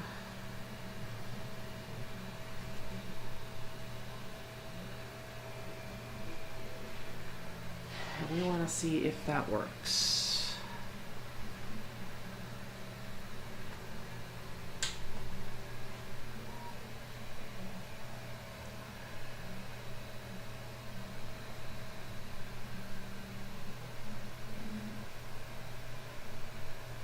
Yep, that works. Okay, cool. Actually, before we get going any further, let's see if I blew up the 5-volt fan by shoving 24 volts into it for a few seconds. Because I am a smart person.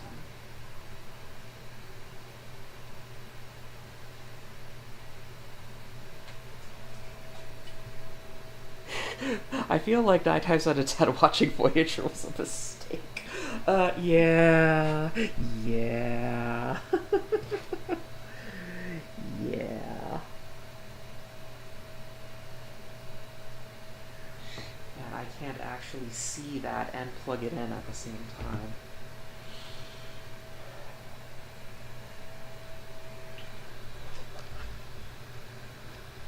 I could probably feel it though.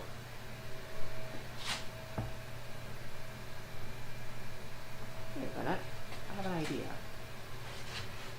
I have a cunning plan, my lord. I'll take one of these spare studio lights and probably completely blast the entire area with light, which is why we're going to turn that down.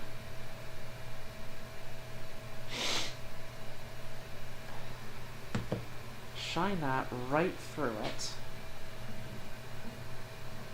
And then we're going to try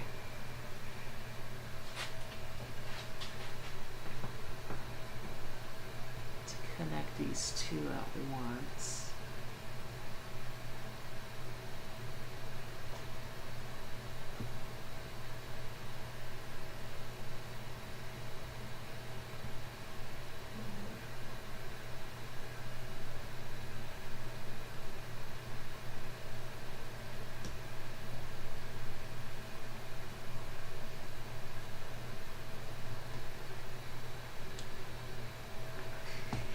Well, I think that worked.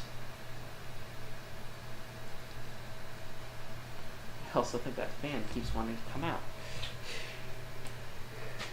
Okay, so let's just say for the moment that we have those two done, which just leaves all of this mess on the side.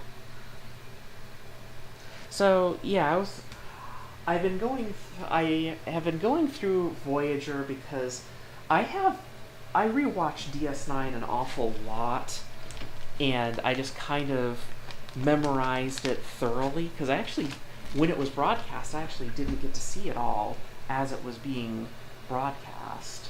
I was in college, so I didn't have consistent access to cable or even regular transmitting TV or even a TV in order to actually catch up on that regularly. So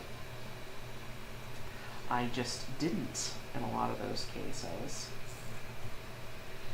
And it wasn't until years later that I was able to watch it all on replay.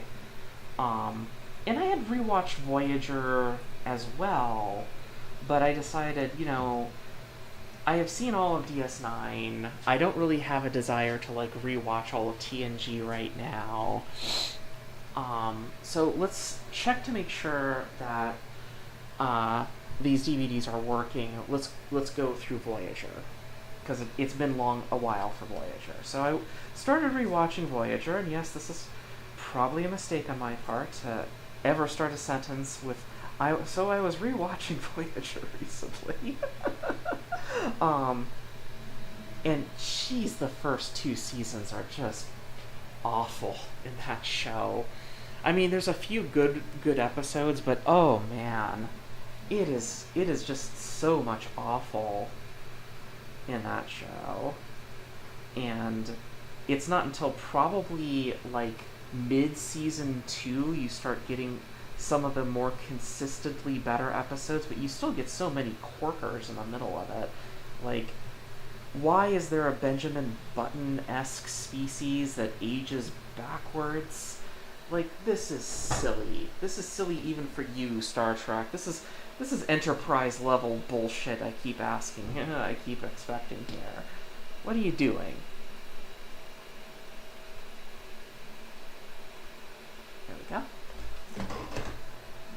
And yeah, why did I put that on? The shame of it is that it's the threshold problem. So if you know Star Trek at all,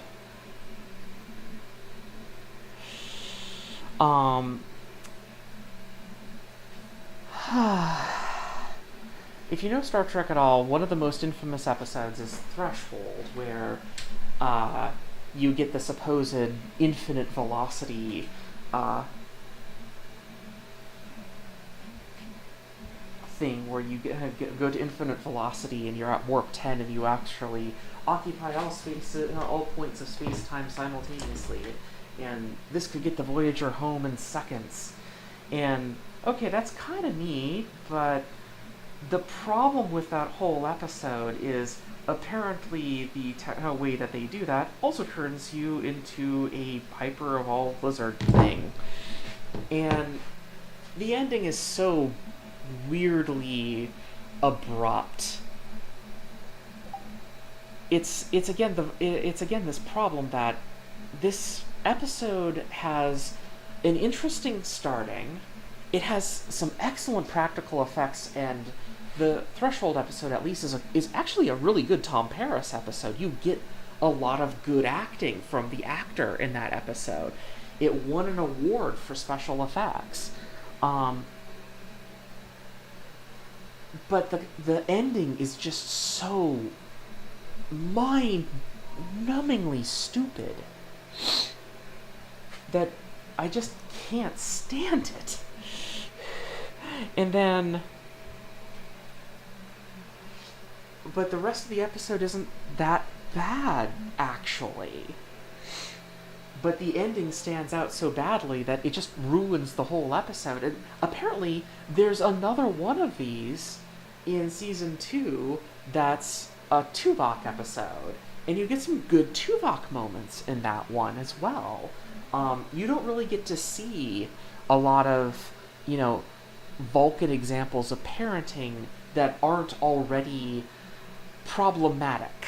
The only one that we have in Star Trek is actually Sarek, and Worf, and I wouldn't necessarily call those great examples of parenting.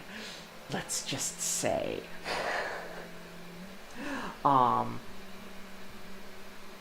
However, this episode where Tuvok crash lands on a planet, and finds a bunch of children there and takes care of them, and then there's this deepening mystery about why are some of the children vanishing in the middle of the night, and what you eventually find out is that this species ages backwards. And it just infuriates me because it's such a good episode for acting. Like, it really lets Tim Russ off the hook there to do some neat things. And the episode's ending just ruins it entirely. Like, why the hell would you do that nonsense? And of course we all know why. It's because this era of Trek was not particularly well regarded, and I hate to say it, kind of rightfully so. There's a significant generational disconnect with how Voyager was written and with its target audience. The people who wrote Voyager were, Californians that grew up in the 60s. And sometimes even earlier. And that's where the directorial standards were. However, the people that they're trying to target are far, far younger. And so one of the ridiculous things about Voyager is they had to include technobabble in constantly, because that's what the kids are all into right now, right? With them computers and stuff, right? Just when you finally have figured out that, oh, right, Voyager has a generational problem. Oh, man.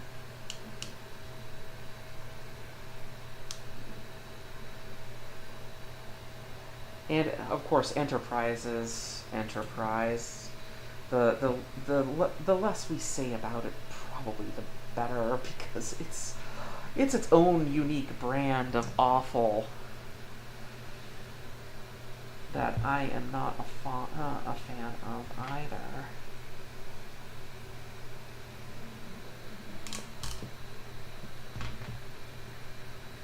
Whew, only barely got that one to work.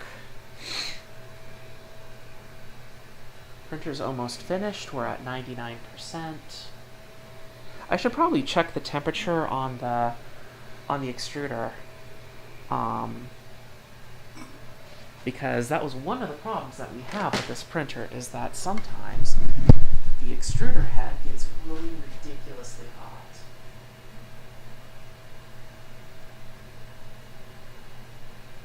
And that's pretty warm. That's pretty warm, but I can keep my finger on it. So, yeah, okay, I'm pretty happy with that. That's after 2 hours, and that's actually keeping that pretty good.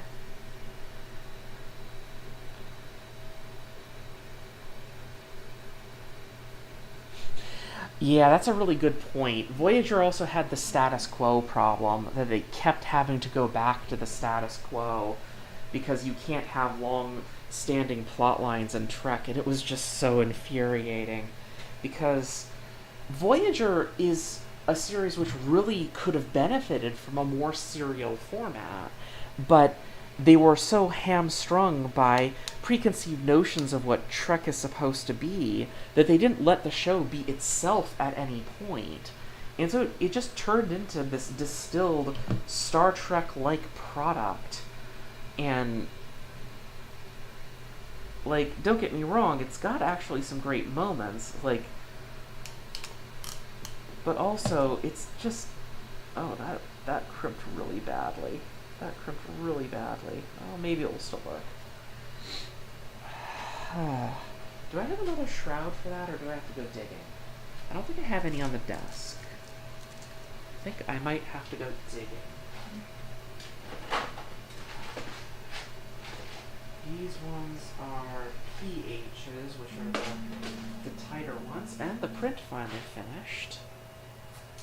Where's that other box? Okay.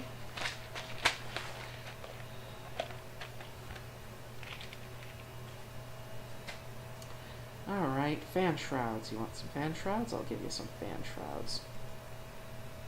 Actually, we only need one here. None for the X-axis end stop because we didn't wire up any of the LEDs. And we don't need one for the motor. And the thermistor already has one on the end, although we could just cheat and cut that off. That's the time to reclaim it. Oh, you know what? I'd rather reclaim it. And the motor has one, so that should be enough. Okay, so we just need to put that into that one. Yeah, Voyager would have done so much better if it actually had, like, if they let it have a continuity. Okay, positive, negative.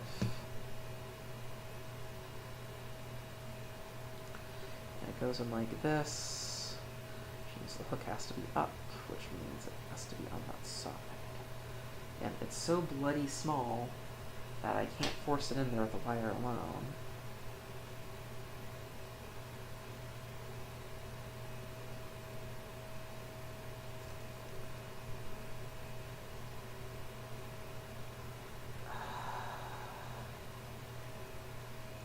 There we go.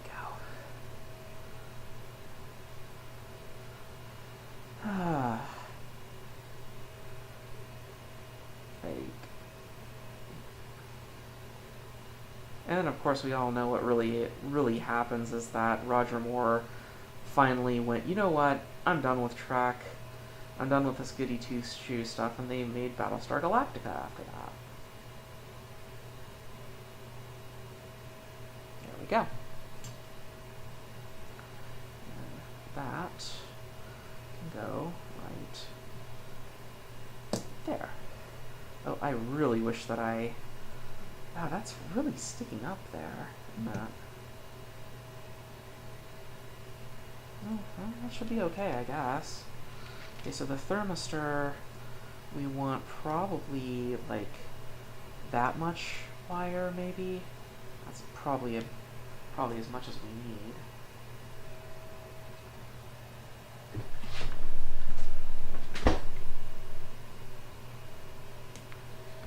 Okay. Not quite done yet. Let's pull it off. There we go. That came off really nicely.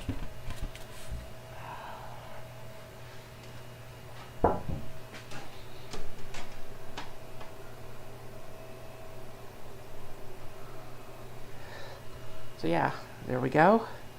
One base for a new dry box.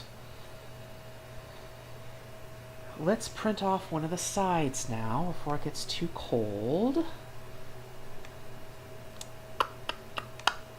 G-code files, spool, side plate.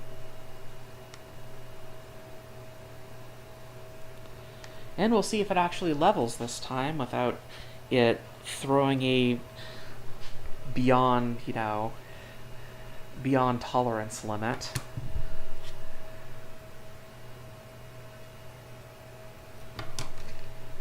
Wow. That print is astonishingly bent. Huh. Is my bed really that screwed up? It might be. Could just be that this filament's old.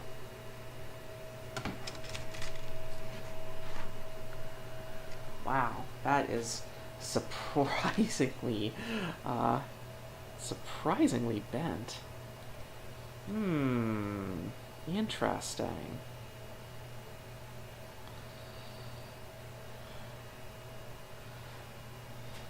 Well, we'll find out. If nothing else, we'll probably get that to settle somehow.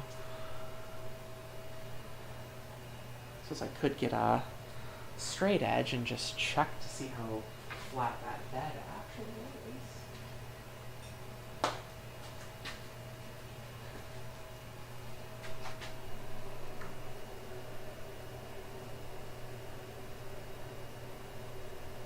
Not great. Not great is the answer.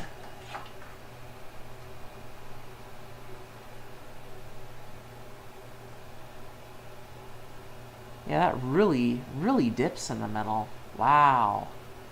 Not fond of that.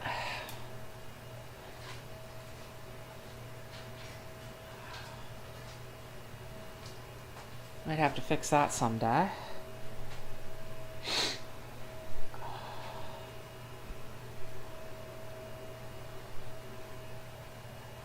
Anyways, let's try getting the pins out from this so that we could reuse the shroud here.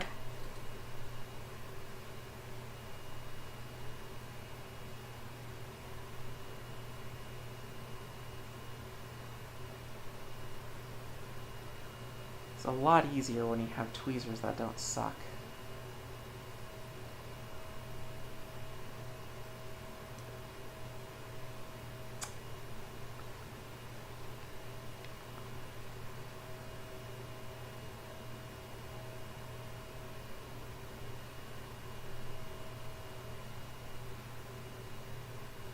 Come on.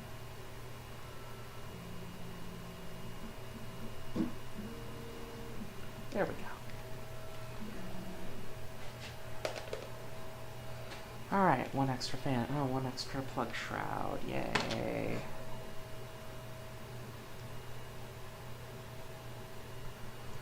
Now we do the collecting samples dance. I actually only just today discovered that, yes, I actually can tell it. Can you please take, like, only 2 samples and take 10 retries?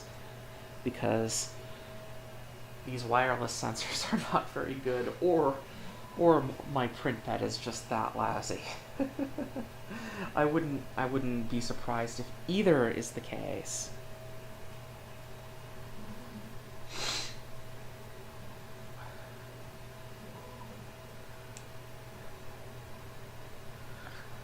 I don't even know why I'm doing this. It's not like I'm going to that I actually plan to reuse this. It's just that it's here, and I don't want to let parts go to waste. Plus, it's good practice. Alright, there it goes. Wow, that's a lot more worry-free of a config. Now if I can just resolve... There's still so many problems with the switch wire. Like the monitor, the camera's really screwed up in this one. Is that flat enough? No, it's okay. That's not great, but I'll take it. Like the camera's all screwed up still. The oh.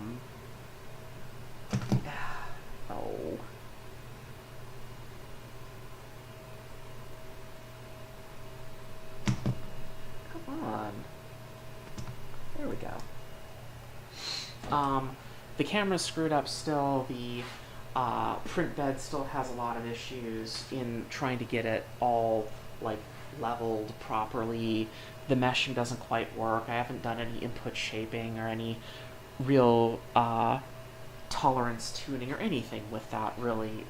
So there's just a lot on the switch wire which just isn't there yet. However, it is still a pretty good printer, and you know it's better than it's better than a Voron Zero, which doesn't have print head attached to it because I'm still working on those. And this isn't even the print head that we're going to be using. The other one's upstairs with the Revo. This is the Dragon one, and I'm doing this as a practice, really. Unless if, you know, there's the Revo doesn't work for whatever reason, or that other extruder clockwork mechanism doesn't work for whatever reason, then I can at least use this entire thing instead. Wouldn't be my preferred solution, but I'll take it if that's what it gets me.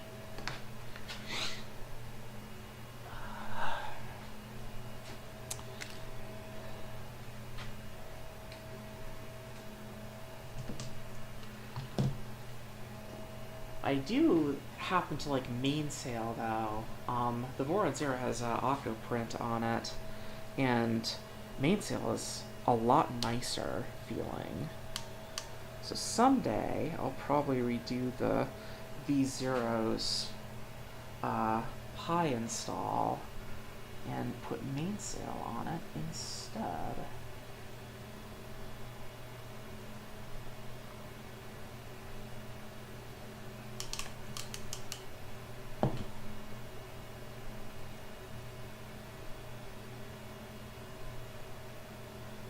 Yeah, that's one. I think I'm finally in Season 3 of Voyager, so there's at least some hope that things are going to get a little bit better now. I think we're supposed to start entering in... I think we're finally getting done with the Kazon plot lines. that's another reason why Voyager really kind of missed the boat, is that the Kazon as a society is interesting, and they could have done more with that.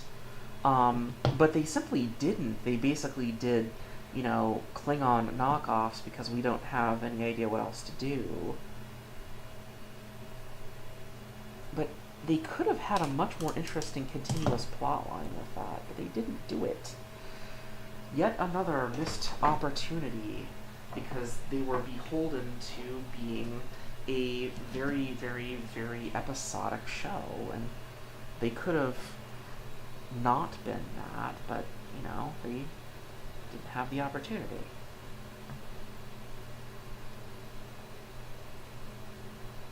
There we go.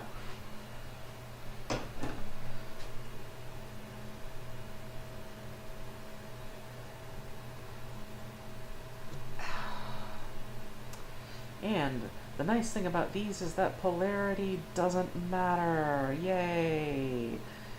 It doesn't matter, the polarity. We just shove it in there, and it's fine.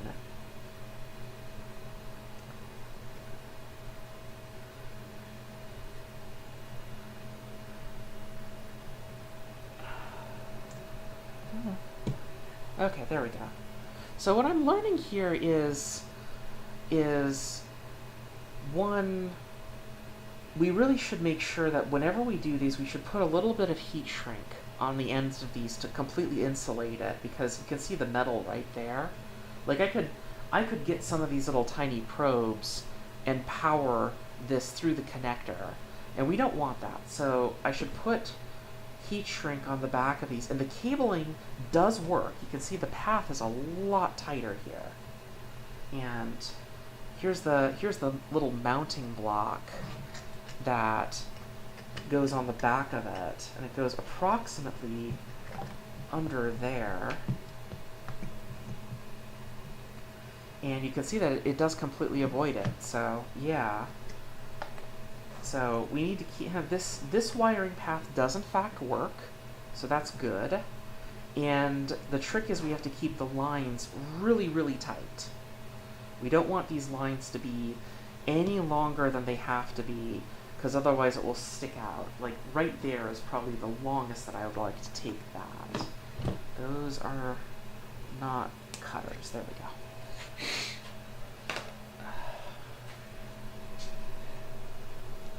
Oh, I missed that one. Where's my Mastodon? Yeah, the Kazon don't show up after basics. 3 and 4 are probably the best the show gets. I'm gonna hold my opinion on that one because I think that there's some really good 7 episodes that follow up after that, and I think that those are worth some of the later seasons, but I can't quite remember the amount of them compared to everything else.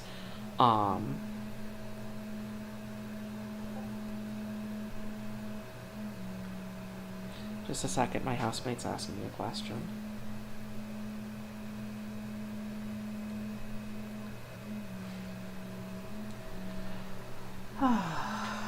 Okay. But I think that, yeah, season 3 and 4 has some good stuff in it. Oh wow, I really cut those really badly. Oh no. Those are so unequal. Darn it. Okay.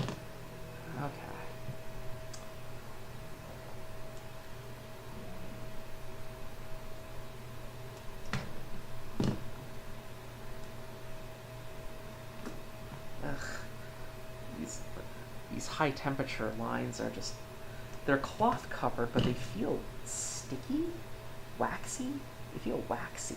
It's weird.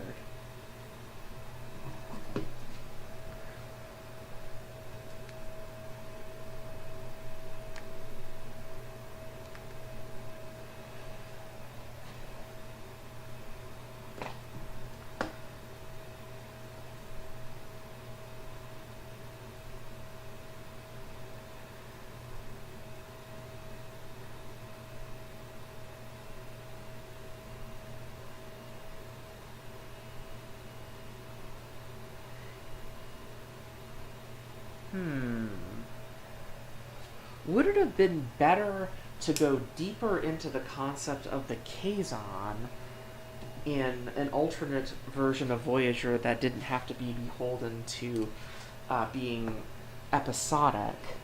Or would it have been better to, like, bring up a bigger, more interesting conflict? Like, maybe bring the Hirogen in earlier instead.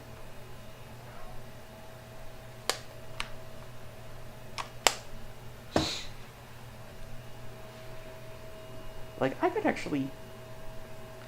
could see that that might be an interesting way of going forward. Um,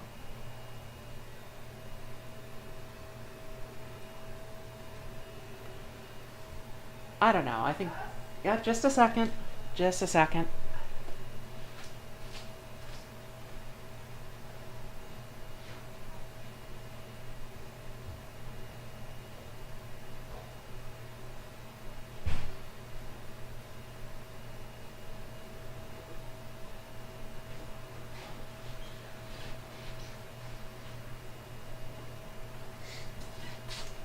I'll be right back. I actually have to get something from upstairs.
And I'm back. I think the other thing is maybe the Hirogen just aren't that interesting of a concept. Like, I don't know. I actually happen to really like the concept of the Kazon because it primarily had cultural details first. And that's something the Hirogen don't have. It's almost like what we need is the Kazon being able to properly fend off the Borg. Because how is it that they haven't been assimilated all to hell yet? Like, that does not make any sense.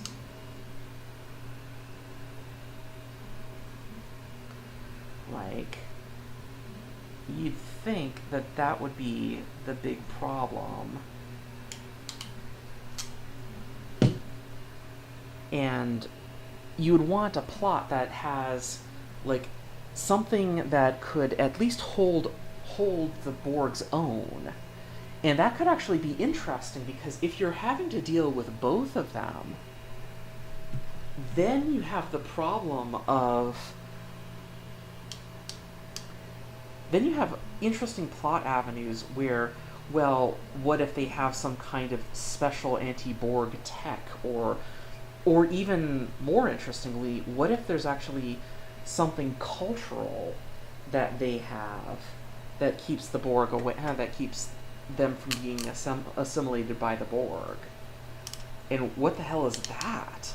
That would be an interesting detail too, but let's face it, you're not going to get that out of this show. This show's not going to have it. And yeah, the Hirogen were just terribly underdeveloped. I think the problem is that Trek very much goes for quantity and not quality of alien species. in its plot line. It started kind of doing better with that later on. Like, I think that Disco started figuring out, hey, what if we were not to do that and give each species a little bit more breathing room so that we could explore them a little bit more. That seemed like it actually started to work a little bit more.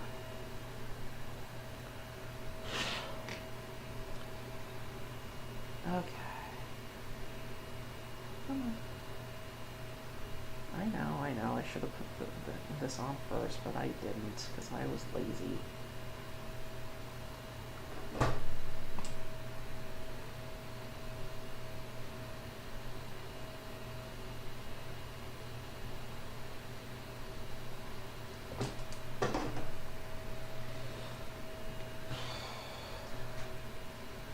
And, like, the thing is that the Hirogen actually are a species that can actually go a little bit more toe-to-toe to the Borg.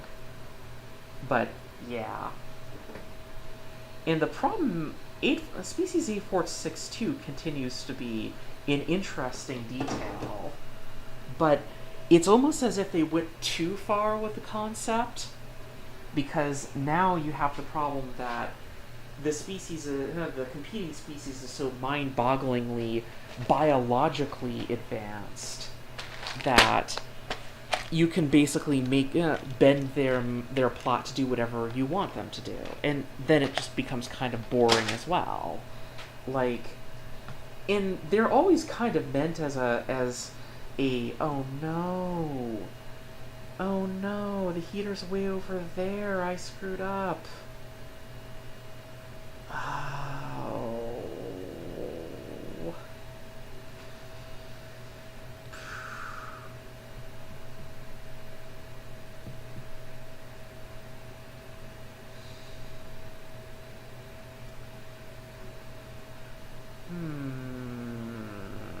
Darn it. Yeah, there's just not enough wire. I thought I made the mistake that I thought it was this. It's actually this, and you can see that it's just not long enough. It just doesn't reach. Well, this was practice. Important to know that you want to be very careful when you're practicing, because, oh, jeez. You make all your mistakes on the practice model so that you don't have to worry about it later. Now, here's the funny part. I could just tear this out. I think I have another heater cartridge, because I actually have like several of them for this particular printer. Or I could just call it quits right there, because it's almost 3 o'clock, and I did all of the stuff that I really wanted to do, which is I wanted to learn how this felt like it should go. The motor is still a problem, because I don't quite know how to get that going. I mean, do I want to actually keep this cable up on the top, and just kind of bend it all the way around? Do I want to, like... Actually, yeah, that's a good question. What if I put it through here? So, we put it through here, and then through there. Like, we're not doing that with this motor, but we can plan for that. And then we'll just heat shrink up the whole thing. There sometimes is even enough room under one of these pass-throughs, but you can also like zip tie it to the pass-through, which would be perfectly fine. It's not going to be a bolt in the actual hot end, it's going to be a piece of plastic with shorter bolts at each end. So, yeah. So I think we might be done. I could use a break, and that mistake was enough to make me go, yeah, I'm kind of tired. And I have been at this for, 2 hours? That's definitely as far of a runtime as I usually get on these. So what I think I'm going to do is I think I'm going to end the stream, and I'm going to say goodbye to y'all, and thank you for spending time with me, hearing my sad news about my cat and all of that stuff. So, bye.